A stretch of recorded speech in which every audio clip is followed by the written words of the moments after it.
Students जो स्टूडियंस नहीं है वो रील देखने में व्यस्त होंगे, वो पढ़ाई लिखाई में इतना फालतू टाइम बर्बाद नहीं करते। चलिए समझते हैं। आज हमारे लोग का जो टॉपिक है वो रेगुलेशन ऑफ जीन एक्सप्रेशन है। और जीन रेगुलेशन क्या चीज होती है, सबसे पहले इसको समझते हैं। तो ये वो प्रोसेस है कि जो कि सेल को कंट्रोल करती है, कब कहाँ कितनी मात्रा में जीन को एक्सप्रेस करना है, इसको ये रेगुलेट करती है। क्योंकि सारे जीन्स की जरूरत हमेशा नहीं होती है, हर समय हर जीन की आवश्यकता नहीं होती है। तो राइट जो है, राइट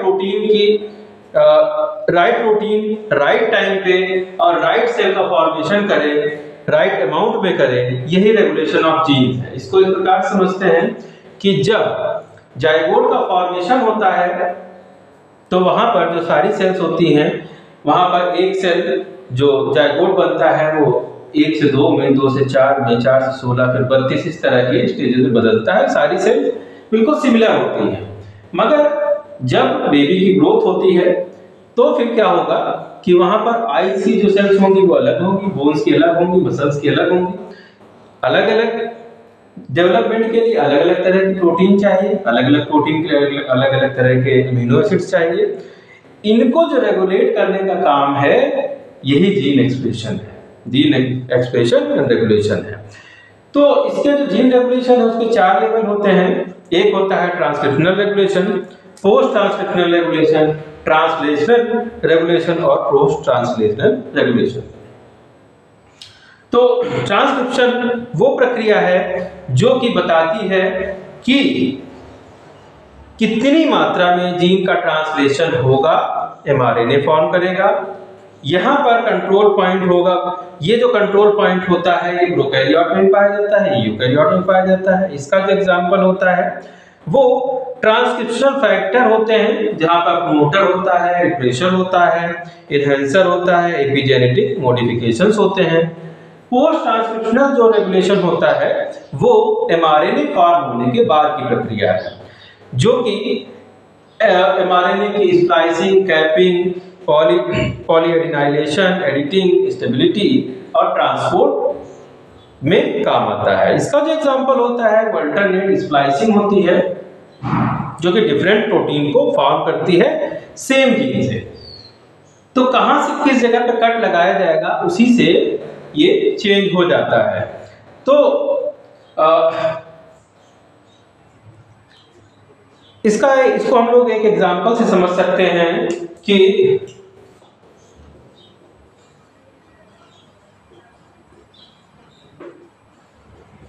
राम है बिग है, यहां पर एक अलग मीनिंग आ रहा है। हम हर जगह पे 3-3 का सेट बना हुआ है। अगर हम लोग इससे 3-3 के पेयर बनाएंगे और यहां से कट लगाया तो ये दूसरी चीज बन जाएगी, ये दूसरा बन जाएगा, ये दूसरा बन जाएगा।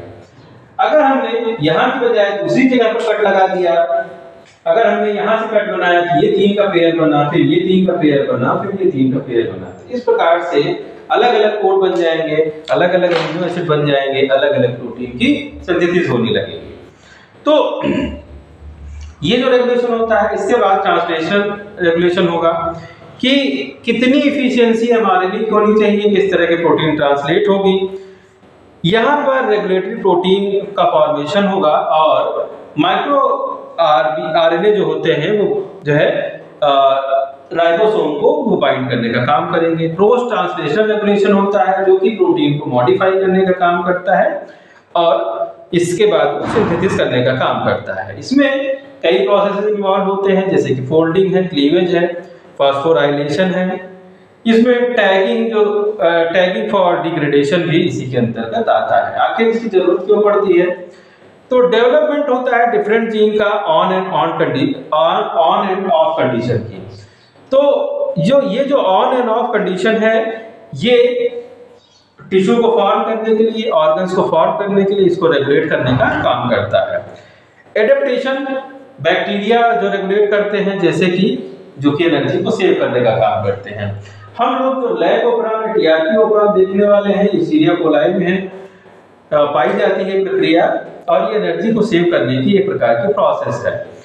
अगर जीन का रेगुलेशन गड़बड़ हो जाए तो फिर कैंसर हो सकता है, मेटाबॉलिक डिसऑर्डर्स हो सकते हैं, जेनेटिक डिजीजेस हो सकती हैं।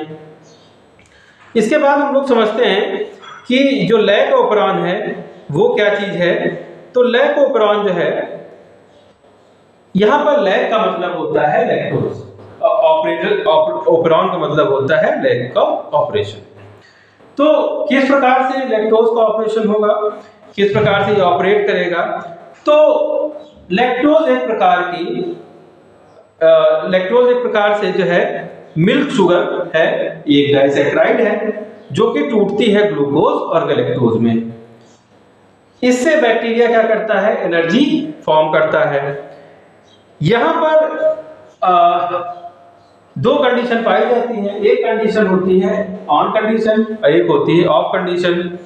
तो नॉर्मली जो होता है ये ऑफ कंडीशन में पाया जाता है, और जब इंड्यूसर होता है या लैक्टोज प्रेजेंट होती है तो ये ऑन कंडीशन में पाया जाता है। अब इसमें अगर इसको हम लोग देखें तो इसके दो भाग हैं, एक तो रेगुलेटरी जीन्स है और दूसरे इसके अंदर स्ट्रक्चरल जीन्स पाए जाते हैं।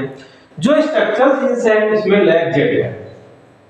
जो लैक-जेड है ये इसका जो प्रोडक्ट है वो है बीटा गैलेक्टोसाइडेज, और ये इसका जो फंक्शन होता है ये हाइड्रोलाइज करता है लैक्टोज को और तोड़ देता है ग्लूकोज और गैलेक्टोज में।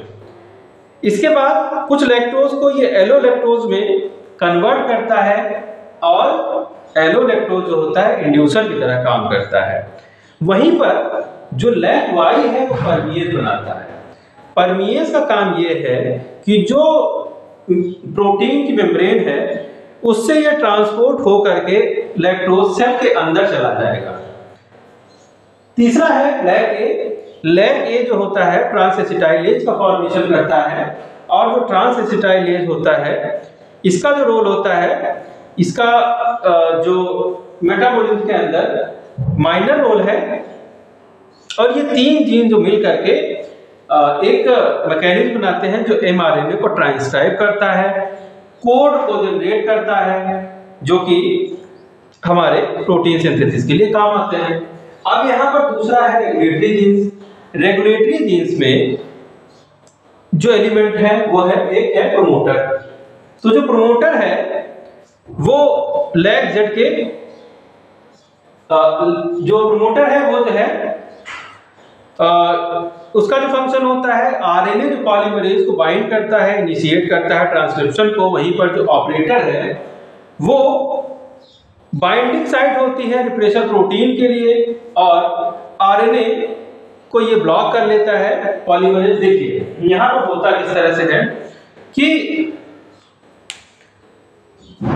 ये जो है ऑपरेटर की बाइंडिंग साइट है, और जो रिप्रेशर है उसको जाकर के बाइंड करेगा।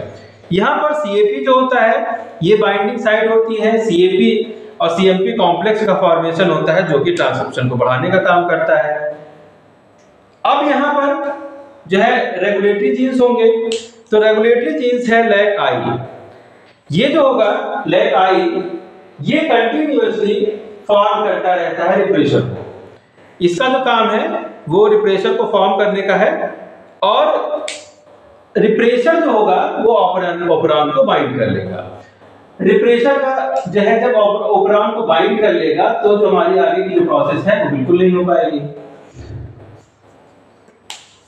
इस प्रकार से यहां पर एक नेगेटिव कंट्रोल चलता है। नेगेटिव कंट्रोल यहां रिप्रेशर और ऑपरेटर का जो इंटरेक्शन है वो किस प्रकार से काम करेगा। तो देखिए जब इंड्यूसर एब्सेंट है तो हमारी ऑफ कंडीशन होगी। यहां पर रिप्रेशर प्रोटीन का फॉर्मेशन होगा और ये जाकर के ऑपरेटर को बाइंड कर ले, आगे की जो ये रिएक्शन है वो नहीं हो पाएगी। अब दूसरी कंडीशन क्या है, ऑन कंडीशन है जब इंड्यूसर प्रेजेंट है। ये इंड्यूसर क्या हो सकता है, ये ग्लूकोज हो सकता है, लैक्टोज हो सकता है। ग्लूकोज या लैक्टोज में से कोई एक हो सकता है, तो ये सारी कंडीशन हो सकती है। तो यहां पर क्या होगा, यहां पर रिप्रेशर आया और जो इंड्यूसर था उसने इसके शेप को चेंज कर दिया। अब इसके शेप को चेंज कर दिया तब ये इसको आगे बाइंड नहीं कर पाएगा, तो इसको इसने अरेस्ट कंडीशन में कर लिया। तो ये जो रिएक्शन थी जब ऑपरेटर कोई ये रिप्रेशन नहीं बाइंड कर पाएगा, तो जो आगे की रिएक्शंस थी वो कंटिन्यू हो जाएगी, ये ऑन कंडीशन में हो जाएगा। तो इस तरह से ये एक ऑफ कंडीशन हो गई, एक ऑन कंडीशन हो गई। तो लैक्टोज जब प्रेजेंट हुआ तो वहां पर एलोलैक्टोज का फॉर्मेशन हुआ। एलोलैक्टोज ने क्या किया, बाइंड कर लिया किसको, रिप्रेशर को, और रिप्रेशर ने रिलीज कर दिया किसको, ऑपरेटर को। ऑपरेटर को जब रिलीज कर दिया तो क्या बन गया, ऑन कंडीशन हो गई और आगे की रिएक्शन होने लगी। और जब लैक आई प्रेजेंट था उस समय क्या हो रहा था, उस समय हो रहा था कि लैक आई ने रिप्रेशर प्रोटीन का फॉर्मेशन किया, उसने ऑपरेटर को बाइंड कर लिया। ऑपरेटर को बाइंड कर लिया तो जो ट्रांसक्रिप्शन की जो आगे की प्रोसेस थी वो ब्लॉक हो जाती है। ये मैकेनिज्म है। अब ये तो नेगेटिव कंट्रोल था।